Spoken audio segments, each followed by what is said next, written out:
amidst this swamp of total incomprehension.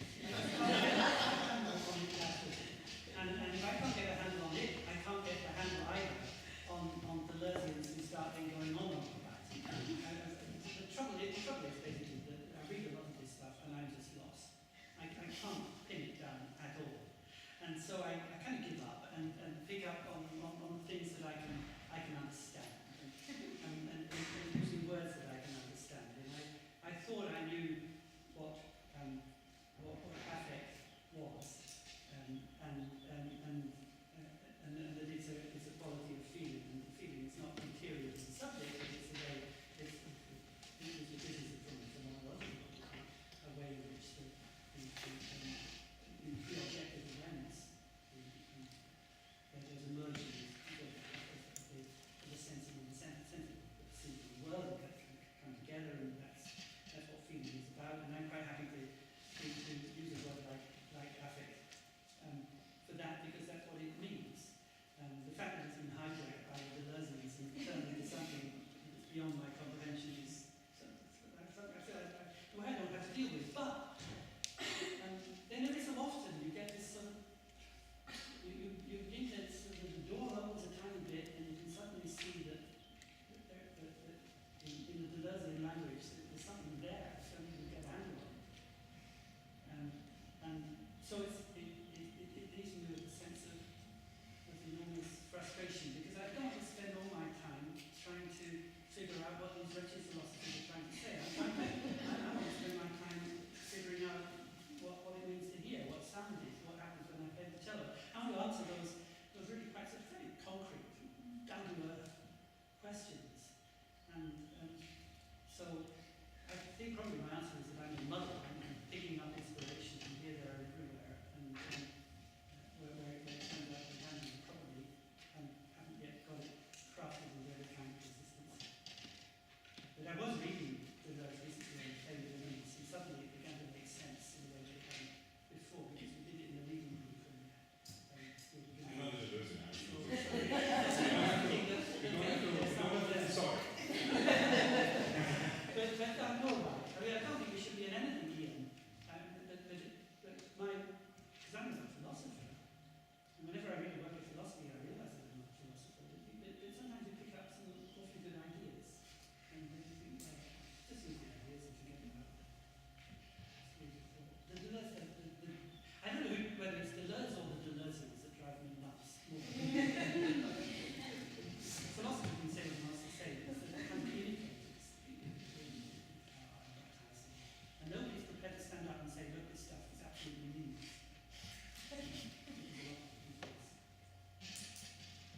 Further commentary. Yes, please. The problem was the invariance between the invariance of light and the invariance of sound.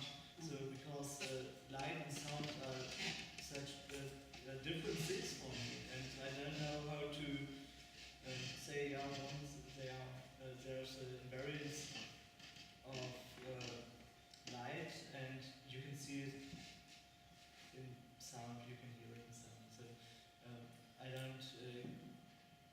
didn't get how to do this. Yeah. Actually, it is problematic, and you can. Gibson was basically interested in digital perception. He didn't have very much to say about. He didn't have a bit, but not very much to say about sound and hearing. So there are other people who've taken up that model that he presented strictly for how the vision works, and say, okay, we can apply this to hearing as well. And so since the concept of the invariant, that pattern that underlies the modulations in the optical array as you move around, is so central to the theory. And then try to transpose that. Well, the question then, what would be an invariant in the field of auditory perception, or perhaps even in the field of music specifically, if you can identify what that is. And it is problematic, because I do get the feeling that they're not necessarily talking about quite the same thing. It's all very well to say that when you walk around a table, because the table is staying put and has the same shape, there'll be, as you walk around, the perspective structure of light changes, and from those changes you can pick up information which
anyway, to show that it doesn't work. I'm still flabbergasted and amazed. But as you were speaking of the transducer, I was thinking of the old romantic idea of the Aeolian harp. And I haven't read it in 30 years, so I probably got it wrong. But this, image that Coleridge and all sorts of other poets use of the harp that is simply moved by the air, that sort of vibrates sympathetically with the air around it, and also with the poet's consciousness. And if I'm remembering rightly, I take it that this is a kind of fantasy of escape from that transitive relationship of the human agent who pulls sound out of the cello in the way that you describe it. And I know that you also have wanted to, in this other work, get beyond this kind of transitive acting of subject on object. You didn't quite come back to the question of agency, this dance of agency. It didn't work for air, but where do you come back to agency or power in these kinds of operations? I don't, in the sense that I want to get away from the whole concept of agency. So the way the argument goes is let's get rid of agency and talk about animacy instead, which is because the thing about the trouble I have with agency is because of the way it is generally linked with the notion of embodiment. It becomes something inside that is setting whatever it is in motion. So if I'm an agent, it's because it's this agency that I've got inside me that is then empowering me to do what I do. So it's actually a very now, I don't have any problem with action. The problem I have is the idea that action is the effect of a cause. And therefore, whenever you've got action, you've got to have an agent that produced it. And the nice thing about animacy, or life or something, is that it simply takes the movement itself as the primary data. You start from that. You might then talk about agency in a sort of derivative sense. And say, well, out of the action there emerges some sort of notion of an agentive being. But there's something rather circular about that. And some theorists have ended up in that circularity, saying that, well, agency is basically an effect. And that's then to go around in circles.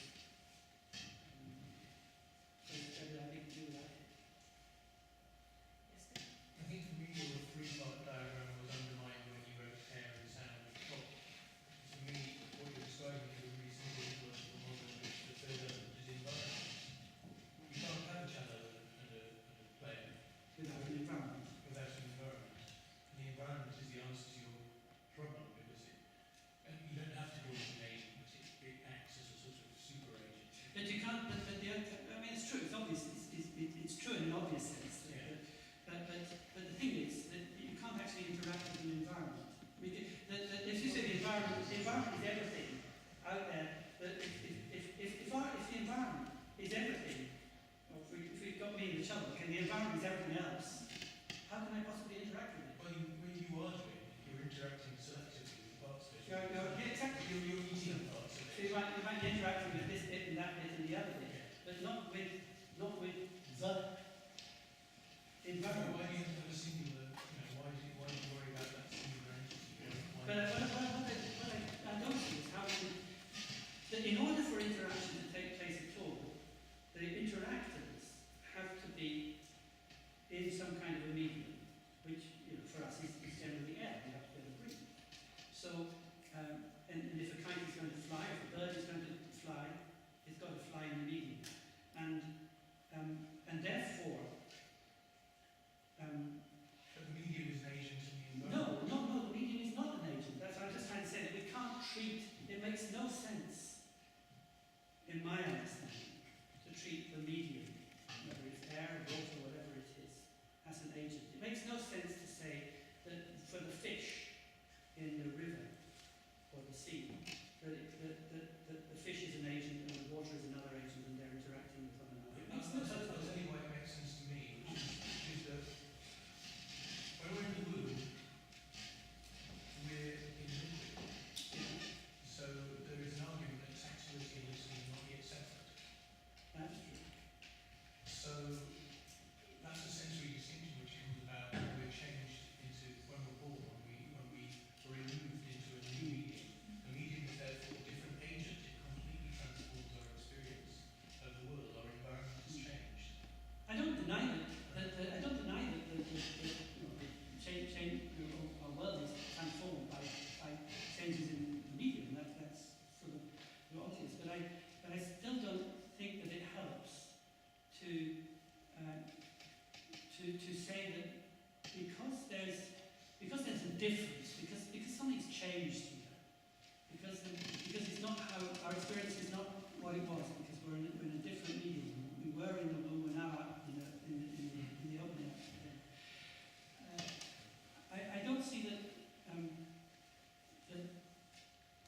evoking difference requires us to talk about agency.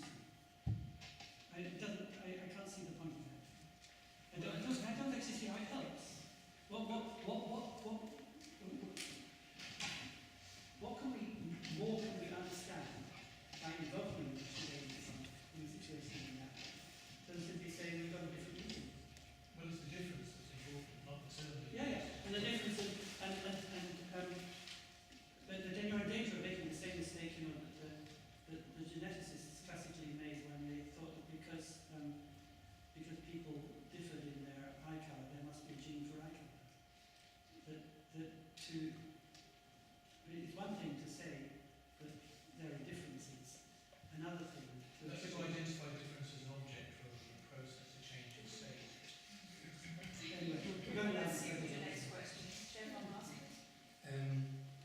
For me, it was very fascinating. What was fascinating was challenging. And what was challenging was to think sound and light as so close related concepts. And I was thinking about what makes them so close, or what is there anything that connects both together?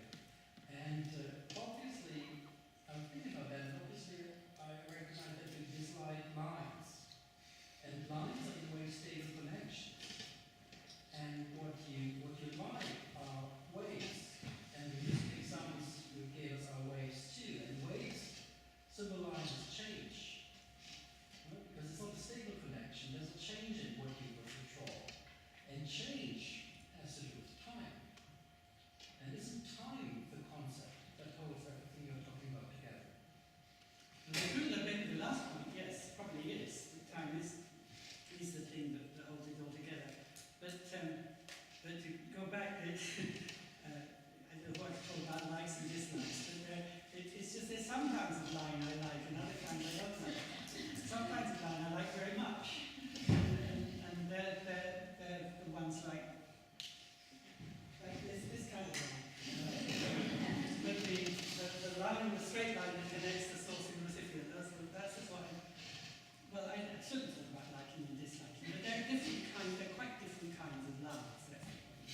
The one kind of line that is a connection goes between A and B, that connects the source and the recipient, a kite and a fly, or this is there. And many people, scholars, when they talk about lines or use the word line, they implicitly assume that that's the sort of line they mean. So that's why they keep talking about non-Western thought as being non-linear.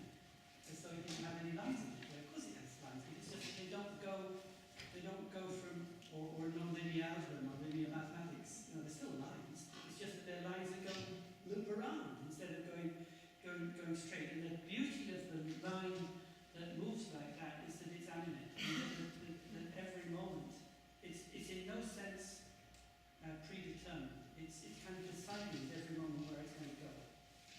And it's that quality, animate quality of the line that I want to get at. And what I was thinking, what I think I wanted to try and show is how a musical, you can actually talk sensibly about a musical line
the line you end up, if you plot points along it and then connect them, and build an argument around that. But it is animate in pretty, I think you defined it pretty precisely. Self-generating movement is I think, I want to link it to a notion of growth and creativity in a sense of growth rather than a sense of recombination of existing bits and pieces. So that's a kind of Whiteheadian sense of creativity. So